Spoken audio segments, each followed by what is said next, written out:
देखिए, पानागढ़ रेल पार और रेल पार में जितने भी गांव हैं, उन गांव के लोगों को और अपना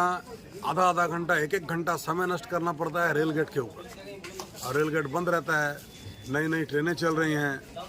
ट्रेनों का ट्रैफिक है और उसके कारण से रेल गेट बंद रहने के कारण लोगों को भोगना पड़ता है। और इस विषय पर लोगों के बात को ध्यान में रखते हुए,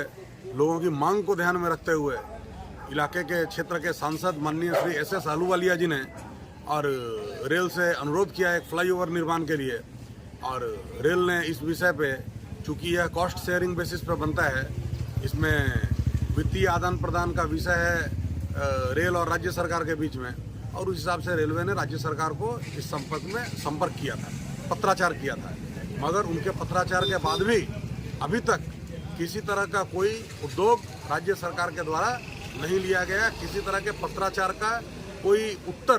प्रति उत्तर नहीं दिया गया और भारतीय रेल को राज्य सरकार के द्वारा। और उसके बाद लगभग 2 वर्ष 3 वर्ष बीतने के बाद भी माननीय सांसद एस आहलूवालिया जी ने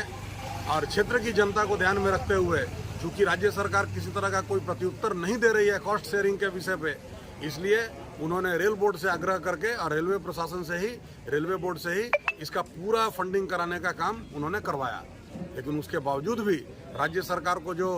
पहल करनी चाहिए वो पहल वो नहीं कर रही है, किसी तरह की सहयोगिता नहीं कर रही है रेल को, रेल के साथ किसी तरह का संपर्क नहीं कर रही है, जिसके कारण से यह काम रुका हुआ है।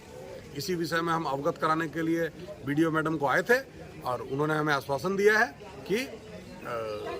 वो अपने उच्च पदस्थ अधिकारियों से इस विषय में बात करेंगी।